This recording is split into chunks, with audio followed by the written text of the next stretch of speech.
ദ്വാരപാലക ശില്പത്തിലെ സ്വർണ്ണപ്പാളികൾ പുനഃസ്ഥാപിച്ചത് നടപടികൾ പാലിച്ചെന്ന് Thiruvithamkoor Devaswom board president PS Prashanth പറയുന്നു. കോടതിയെയും കാര്യങ്ങൾ ബോധ്യപ്പെടുത്തിയിരുന്നു. ദ്വാരപാലക ശില്പങ്ങളുടെ തൂക്കം വർദ്ധിച്ചെന്നും ദേവസ്വം ബോർഡ് പ്രസിഡന്റ്.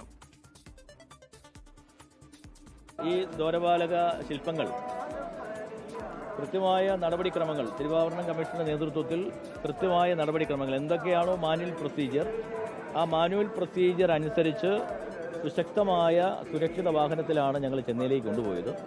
ബഹുമാനപ്പെട്ട ഹൈക്കോടതിയെ ബോധ്യപ്പെടുത്തുകയും പ്ലേറ്റ് ചെയ്ത് തിരിച്ചുകൊണ്ട് ഇവിടെ വന്ന് സ്ഥാപിക്കുവാനുള്ള അനുമതിയും കിട്ടി. സ്വർണത്തിൻ്റെ അളവ് 9.702 ഗ്രാം കണ്ട് വർദ്ധിച്ചിട്ടുണ്ട്. വിവാദങ്ങൾക്കിടയിലും സന്നിധാനത്ത് ഇന്ന് അനുഭവപ്പെട്ടത് വൻ തീർത്ഥാടക തിരക്ക്.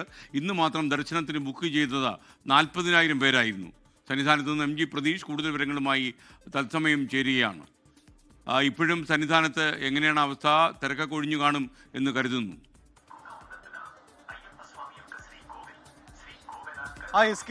ഈ സ്വർണ്ണക്കൊള്ളയുമായി ബന്ധപ്പെട്ട വലിയ വിവാദങ്ങൾ തുടരുന്നതിനിടെയാണ് ഇന്ന് ദ്വാരപാലക ശില്പങ്ങളിലെ സ്വർണ്ണപ്പാളികൾ തിരികെ സ്ഥാപിച്ചത്. ഏകദേശം 1 മണിക്കൂറോളം നീണ്ട നടപടിക്രമങ്ങളാണ് ആ ചടങ്ങിനുണ്ടായിരുന്നത്. ഈ ദേവസ്വം ബോർഡ് പ്രസിഡന്റിന്റെയും മറ്റ് ഉദ്യോഗസ്ഥരുടെയും മേൽനോട്ടത്തിലാണ് ഈ സ്വർണ്ണപ്പാളികൾ തിരികെ സ്ഥാപിച്ചത്. ഇത്തരത്തിൽ വലിയ വിവാദങ്ങൾ ഏതെങ്കിലും തരത്തിൽ ശബരിമല തീർത്ഥാടന കാലത്തെയോ ബാധിക്കുമെന്ന ഒരു ആശങ്ക ദേവസ്വം ബോർഡിനുണ്ടായിരുന്നു. പക്ഷേ വലിയ തിരക്ക്, മണ്ഡല മകരവിളക്ക് തീർത്ഥാടന കാലത്തിന് സമാനമായ തിരക്കാണ് ശബരിമലയിൽ അനുഭവപ്പെടുന്നത്. ഈ നട തുറന്ന ആദ്യ ദിവസം, അതായത് ഇന്ന് വൈകിട്ട് 4 മണിക്കാണ് ശബരിമല നട തുറന്നത്. 40,000 തീർത്ഥാടകരാണ് ദർശനത്തിനായി ബുക്ക് ചെയ്തിട്ടുള്ളത്. ഇതിനോടകം 20,000 തീർത്ഥാടകർ ദർശനം നടത്തി കഴിഞ്ഞു. നമുക്ക് ആ ദൃശ്യങ്ങളിലേക്ക് പോയാൽ ആ ദൃശ്യങ്ങളിൽ ആ തിരക്ക് വ്യക്തമാണ്. കാരണം ഈ സമയത്ത് കഴിഞ്ഞ ഈ മാസപൂജകൾക്കൊക്കെ തന്നെ ശബരിമല നട തുറക്കുന്ന ഘട്ടത്തിൽ ഇത്രത്തോളം ഒരു തീർത്ഥാടന തിരക്ക് അനുഭവപ്പെട്ടിരുന്നില്ല. പക്ഷേ വലിയ തിരക്കാണ് ശബരിമലയിൽ അനുഭവപ്പെടുന്നത്.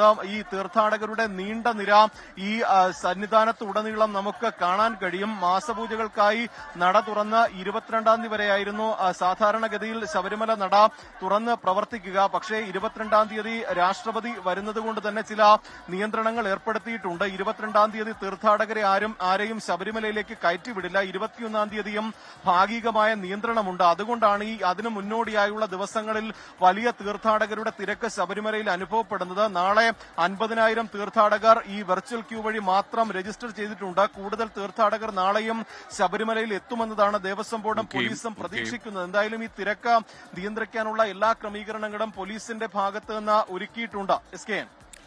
MG പ്രതീക്ഷാണ് ശബരിമല സന്നിധാനത്ത് നിന്ന് നമുക്കൊപ്പം ചേർന്നത്. ലോകത്തെവിടെയായാലും ഏത് സമയത്തും 24 വാർത്തകളും ഓഗ്മെന്റഡ് റിയാലിറ്റി പാക്കേജുകളും എക്സ്പ്ലെയിനറുകളും വിശദമായി കാണാൻ ഞങ്ങളുടെ YouTube ചാനൽ നിങ്ങൾക്ക് സബ്സ്ക്രൈബ് ചെയ്യാം.